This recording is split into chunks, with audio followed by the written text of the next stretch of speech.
News देखने से पहले चैनल को सब्सक्राइब अवश्य करें, सभी ग्रुपों में शेयर करें।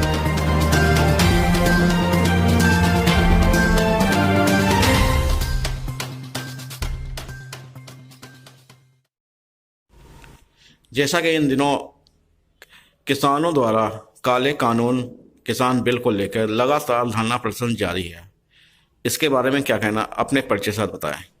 मैं उपेंद्र कुमार सिंह, अवध आम उत्पादक बागवानी समिति का मैं महासचिव हूँ। मेरा ये कहना है कि जो तथाकथित किसान इस बात को लेकर भ्रम फैला रहे हैं कि ये देश में जो काला कानून कृषि अध्यादेश के रूप में आया है, ये बिल्कुल सरासर गलत है और इस पे कोई भी सच्चाई नहीं है। क्यों? क्योंकि सड़कों पर वो लोग विरोध कर रहे हैं जिनके पीछे खेती नहीं है, ना वो खेती कर रहे हैं, ना उनका जीवन यापन जो है खेती के ऊपर है, तो उनको खेती के बारे में क्या मालूम है। हम इसके लिए बताते हैं कि कृषि अध्यादेश में जो सुधार हुए हैं, इसका बहुत बड़ा व्यापक असर किसानों के ऊपर पड़ने जा रहा है। जैसे हमको ओपन मार्केट मिलने जा रही है, हम अपना उत्पाद देश के प्रदेश के किसी भी कोने में बेचें, हम अपने परिवहन से ले जाएं, अपने साधन से ले जाएं, कहीं उसका कोई रोक टोक नहीं है। मंडी परिषद ने मंडी शुल्क हटा दिया है कि ताकि किसानों पे बोझ ना पड़े, कितना बड़ा वो उन्होंने सहूलियत दी है। अब मंडी शुल्क हटा लिया गया तो उस पर भी विरोध, उसमें किस बात का विरोध है? मंडी परिषद ने अपना नुकसान करके किसानों को फायदा पहुंचाया, लेकिन उसमें भी विरोध, ये किस बात का विरोध? तो ये जो सड़कों पे आप धरना प्रदर्शन ये देख रहे हैं, ये सिर्फ विरोध की राजनीति है। राजनीतिक दल जो है अपना वजूद बनाने के लिए सड़कों पर उतरे हैं कि हमारी पार्टी का वजूद रहे।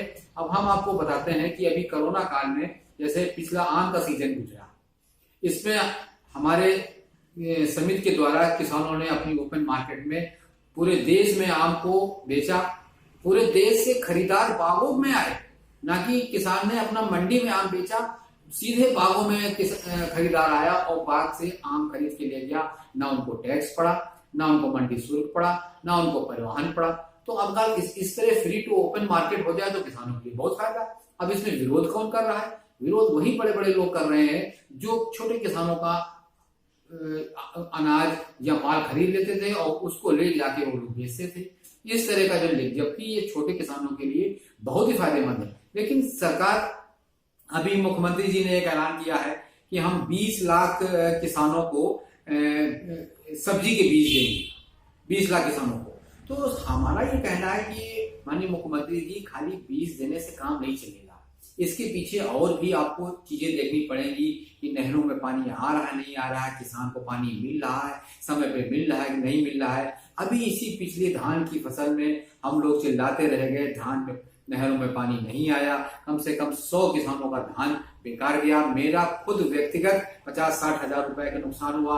इसमें जिला उद्यान अधिकारी को भी संज्ञान में था, कृषि अधिकारी के भी संज्ञान में था, हमारे जिला जो मजिस्ट्रेट है अक्षय प्रकाश जी, उनके भी संज्ञान में था। सबको बताया गया, लेकिन नहर में पानी नहीं आया तो नहीं आया। तो जब तक इन सब चीजों के लिए सुधार नहीं किया जाएगा, ये बुनियादी चीजें, किसान को पानी, बिजली, बत्ती नहीं मिलेगी, तब से ये सब्जी की बीज बांट दीजिए या किट दे दीजिए, उससे कोई फायदा होने वाला नहीं है। ये नो डाउट हम लोग पिछले 5-6 सालों से अपने एफपीओ से, अपने ग्रुप से और समिति से किसानों को बीज देते रहे हैं। केंद्रीय पोषण बागवानी संस्थान इसमें हम लोग की मदद करता रहा है।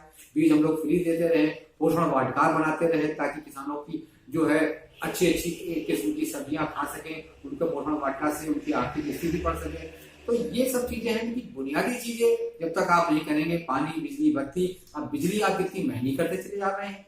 अभी हाल में हमको सुनने में मिला कि अब जो ट्यूबवेल थे, ट्यूबवेल पे मीटर लगाने जा रहे हैं आप।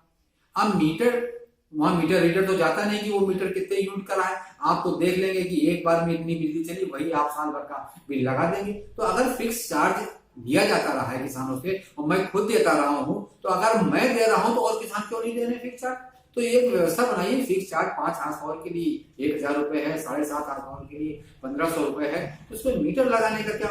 ये आने वाले समय में ये सब चीजें विरोध का कारण बनेगी। किस प्रकार से किसानों के हित के लिए सरकार कार्य कर सकती है, कि आपके हिसाब से क्या हो सकता है सरकार के लिए? हमारे हिसाब से जैसे मान लीजिए माननीय मुख्यमंत्री जी कह रहे हैं मैं 20 लाख किसानों को सब्जियों को हित दूंगा, सब्जी उगाऊंगा, ये गैर एमएसपी वाली चीजें अच्छी बात है। तो उसके लिए प्रोसेसिंग यूनिट लगाइए। हमारे मलियाबाद क्षेत्र में एक भी आजादी के बाद से एक भी प्रोसेसिंग यूनिट लगी है। हम लोग पिछले साल हम लोगों ने इतना सरकार से उद्यान विभाग से, हॉर्टिकल्चर विभाग से, सबसे कहा कि एक प्रोसेसिंग यूनिट आपकी लगनी चाहिए, लेकिन हम लोग इंतजार ही करते रह गए। हम लोग 40 दिन लगे, अभी फिर आम का सीजन आने वाला है, एक भी प्रोसेसिंग यूनिट जो है नहीं लग पा रही। सरकार क्यों नहीं लगा रही है? सरकार अगर छोटे छोटे अस्पताल बना सकती है तो प्रोसेसिंग के छोटे छोटे उद्योग कारखाने क्यों नहीं लगा सकती? वो कारखाने लगाए, किसानों के एफपीओ को दो कि भाई हमने ये कारखाना लगाया, ये आप लोग चलाइए, तो अच्छी बात है, इससे हम लोग का आर्थिक स्थिति बढ़ेगी। केंद्र में किसान बिल को लेकर बेर बेर वार्ता हो रही है किसान नेताओं द्वारा, आखिर क्या है जो वार्ता सफल नहीं हो रही है? देखिए, किसी बात पे अड़े रहना कि ये सारा का सारा अध्यादेश या कानून ये बिल्कुल बोगस है, तो हम इस बात को मानने को तैयार नहीं है। जबकि माननीय कृषि मंत्री जी ने कहा कि हम इसमें संशोधन करने को तैयार हैं। जैसे पहला संशोधन उन्होंने कहा एमएसपी जो है हम लिखित में दे देंगे, ये खत्म नहीं होगी। फिर दूसरी बात हम लोग ये उठा रहे थे कि इसको दीवानी न्यायालय में, सिविल कोर्ट में होना चाहिए, वो भी उस बात को मानने को तैयार है।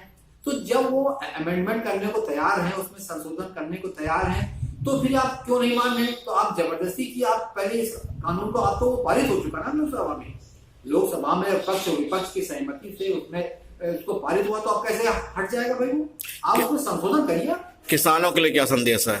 किसानों के लिए संदेश है कि आप इस अध्यादेश को बहुत ही गंभीरता से पढ़ें, और न समझ में आए तो ऐसे किसी विशेषज्ञों की राय से लेकिन उसको समझिए। ये बहुत ही अच्छा आपके लिए विधेयक है, क्योंकि आप अपने उत्पाद को बिना किसी रोक टोक के पूरे हिंदुस्तान में बेच सकते हैं। जैसे कश्मीर का सेब गांव कूचे तक बिका है किसी भी रोक टोक के, उसी तरह हम लोग का उत्पाद पूरे देश में बिना रोक टोक, बिना टैक्स, बिना शुल्क के जा सकता है। पुनः परिचय दिया। मैं उपेंद्र कुमार सिंह, अवध आम उत्पादक बागवानी समिति का